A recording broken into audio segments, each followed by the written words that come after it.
श्री स्वामी समर्थ। स्वागत आहे तुम्हा सगळ्यांचं माझ्या यूट्यूब चॅनलवरती। आजचा दिवस तुम्हा सर्वांना खूप छान सुखाचा आणि आनंदाचा जाऊ देत हीच मी स्वामींच्या चरणी प्रार्थना करते आणि आजच्या व्हिडिओला सुरुवात करते। पण त्या अगोदर तुम्ही माझ्या चॅनलवरती जर नवीन असाल तर चॅनलला सबस्क्राइब नक्की करा।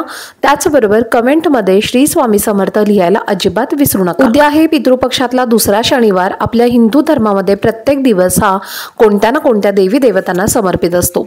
त्याचप्रमाणे शनिवार हा शनिदेवाला आणि मारुतीला समर्पित असतो आणि या दिवशी शनिदेवाची आणि मारुतीची उपासना केली जाते। त्याचबरोबर त्यांची सेवा सुद्धा केली जाते आणि काही उपाय सुद्धा केले जातात। तर आजच्या व्हिडिओमध्ये आपल्याला उद्याच्या दिवशी अंघोळीच्या पाण्यामध्ये अशी एक वस्तू टाकायची आहे, त्यामुळे 7 पिढ्यांचा प्रखर पितृदोष सुद्धा आपला दूर होईल आणि उद्योग व्यवसाय नोकरी यामध्ये भरभरून आपली प्रगती होईल। तर पहा, शनिग्रह जो आहे तर तो आपल्या जीवनावरती सकारात्मक आणि नकारात्मक असे दोन्ही प्रभाव टाकत असतो। नकारात्मक प्रभाव आपल्या जीवनाला घातक ठरू शकतात, त्यामुळे व्यक्तीच्या जीवनामध्ये अशांती निर्माण होते। तसेच सकारात्मक प्रभाव जो असतो तर तो व्यक्तीच्या जीवनावरती जर शनिग्रहाचा जर चांगला असेल तर त्या व्यक्तीच्या आयुष्यामध्ये कोणत्याही प्रकारच्या अडचणी येत नाहीत। आणि जर तुमच्या कुंडलीमध्ये शनिग्रह हा जर कमकुवत असेल तर तुम्हाला तुमच्या कामांमध्ये कधीही यश मिळत नाही आणि तुम्ही कोणतेही जर काम करत असाल, तुम्ही कितीही कष्ट केले, कितीही मेहनत केले तरी देखील ते काम पूर्ण होण्यासाठी काही ना काही तुम्हाला अडचणी या निर्माण होतील आणि तुम्हाला त्या गोष्टीमध्ये यश प्राप्त होणार नाही। मग तो तुमचा व्यवसाय असेल किंवा तुमचा उद्योग असेल किंवा तुमची एखादी नोकरी असेल, त्यामध्ये तुम्ही ज्या ठिकाणी नोकरी करत आहात तर त्या ठिकाणी तुमचं प्रमोशन होत नसेल, तुम्हाला सॅलरी इन्क्रीमेंट मिळत नसेल, त्याचबरोबर तुम्ही भरपूर शिकलेले आहात, तुम्ही चांगल्या डिग्रीज घेतलेल्या आहेत पण तरी देखील तुम्हाला नोकरी प्राप्त होत नाही आणि हवी तशी नोकरी तुम्हाला प्राप्त होत नाही, अशा वेळेला आपण बऱ्याच वेळेला म्हणतो की माझ्या मागे शनी लागलेला आहे, माझ्या मागे 7.5 लागलेले आहे, असं आपण बऱ्याच वेळेला म्हणत असतो। तर शनी जो ग्रह आहे तर तो आपल्या कुंडलीमध्ये कमकुवत असेल तर यासारख्या समस्यांना आपल्याला सामोरं जावं लागतं। त्याचप्रमाणे व्यक्तीच्या कुंडलीमधला जर शनिग्रह हा जर कमकुवत असेल तर त्या व्यक्ती वारंवार चिडचिड करतात आणि या चिडचिडेपणामुळे आपल्या घरामध्ये लक्ष्मी देखील येत नाही। आपण कष्ट करतो, मेहनत करतो आणि तरी देखील आपल्याला लक्ष्मी प्राप्ती होत नाही। बऱ्याच वेळेला लक्ष्मी प्राप्त होते सुद्धा पण लक्ष्मी त्या घरामध्ये स्थिर राहत नाही। कोणत्याही प्रकारच्या अडचणी येतात आणि त्या अडचणींमुळे, त्या समस्यांमुळे तुमच्याकडे जी आलेली लक्ष्मी आहे तर ती तुमच्या घरातून काढता पाय घेते, तुमच्या घरातून ती लक्ष्मी बाहेर जाते, तुमच्या घरामध्ये लक्ष्मी स्थिर राहत नाही, लक्ष्मीमध्ये वाढ होत नाही, यासारख्या समस्या असतात। आपल्या घरातल्या एखाद्या व्यक्तीला जर शनिग्रह लागलेला असेल आणि तो जर ग्रह कमकुवत असेल तर यासारख्या गोष्टी आपल्या घरामध्ये घडत असतात। तर आपण शनिवारच्या दिवशी काही शनिदेवाचे, मारुतीचे काही जर उपाय केले तर आपल्याला त्याचा नक्कीच फायदा होतो आणि त्यामुळे अंघोळीच्या पाण्यामध्ये जर आपण ही वस्तू टाकली तर आपला जो शनिग्रह आहे, आपल्या कुंडलीमधला जो शनिग्रह आहे तर तो मजबूत व्हायला नक्कीच मदत होते। यामुळे आपण जे पण काही काम करतो त्या कामामध्ये आपल्याला यश मिळतं। आणि तर बघा, तुम्हाला अंघोळीच्या पाण्यामध्ये अशी कोणती वस्तू टाकायची आहे। सध्या पितृपंधरवडा चालू आहे आणि या पितृपंधरवड्यामध्ये आपण आपल्या पितरांच्या तिथीनुसार त्यांचं श्राद्ध घालत असतो।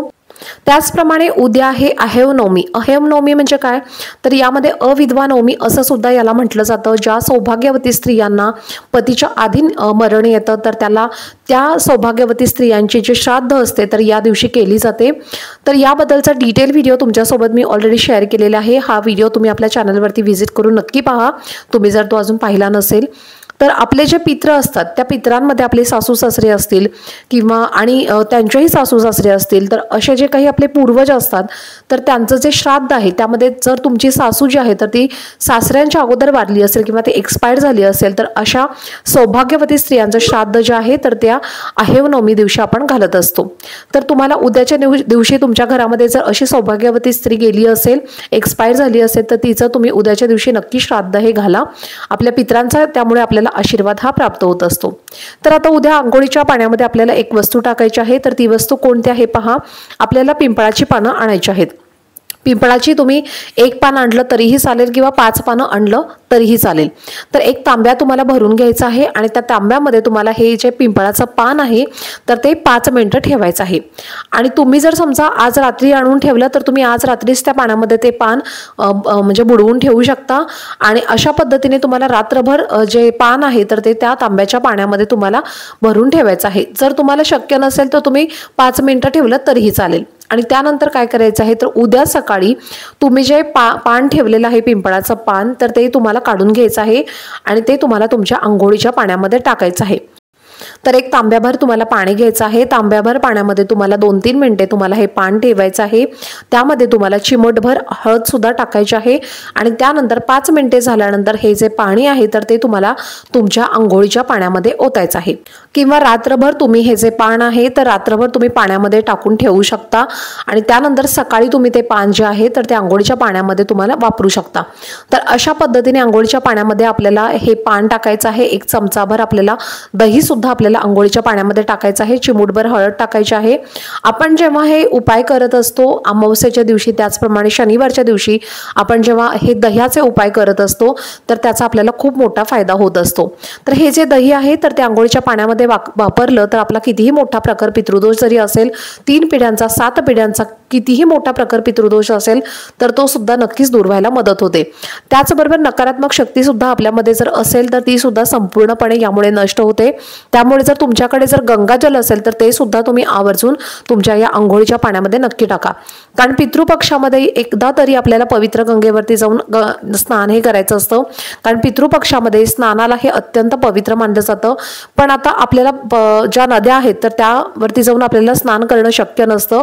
त्यामुळे गंगाजल तुम्ही तुमच्या अंघोळीच्या पाण्यामध्ये नक्की टाकून त्याने अंघोळ करा। तर अशा पद्धतीने आपण जर हा उपाय केला तर आपले जे पित्र आहे तर ते आपले पित्र आपल्यावरती प्रसन्न होतात आणि जो काही आपला पितृदोष आहे तर तो सुद्धा नष्ट व्हायला नक्कीच मदत होते। तर अशा पद्धतीने तुम्हाला सांगितल्याप्रमाणे गंगाजल असेल तर गंगाजल तुम्ही आवर्जून टाका। त्याचबरोबर तुम्हाला दही सुद्धा सांगितल्याप्रमाणे टाकायचं आहे। पिंपळाचं जे पान आहे तर ते तुम्हाला पाण्यामध्ये बुडवून ठेवायचं आहे आणि ते पाणी तुम्हाला तुमच्या अंघोळीच्या पाण्यामध्ये टाकायचं आहे। अंघोळ करताना तुम्हाला पहिला मग भरून घ्यायचा आहे। तुम्हाला तो उजव्या खांद्यावरती ओतायचा आहे।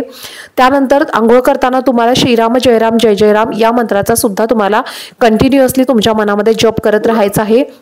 त्यानंतर दुसरा मग भरून घ्यायचा आहे तो तुमच्या डाव्या खांद्यावरती ओतायचा आहे।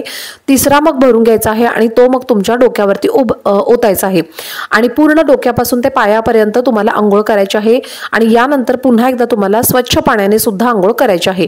तर अशा पद्धतीने या पाण्याने तुम्हाला उद्याच्या दिवशी अंघोळ ही आवर्जून करायची आहे। यामुळे तुमचा 7 पिढ्यांचा प्रखर पितृदोष जो आहे तर तो नष्ट होईल। तुमचा उद्योगधंदा असेल तुमची नोकरी असेल त्यामध्ये तुम्हाला जर यश प्राप्त होत नसेल तर त्यामध्ये तुम्हाला नक्कीच यश प्राप्त होईल।